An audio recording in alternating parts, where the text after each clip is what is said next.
Hello guys and welcome back to this channel, where today guys I'll be showing you how to add image carousel in Google Sites. Now guys, the first thing that you actually need to do is go on Google and type Google Sites and click on the first link that pops out, or go to sites.google.com and you'll be greeted by a website like this. Now when you did that, you just need to go and log into your Google account and you will be logged into Google Sites immediately.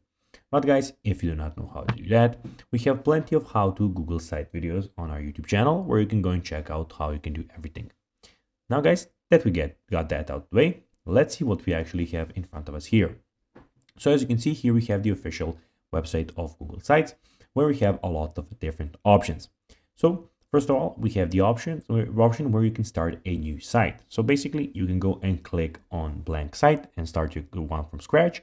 Or guys, you can go and see some other options that you can get. So family update, portfolio, event, help center, or project. So basically you can go and click on one of those.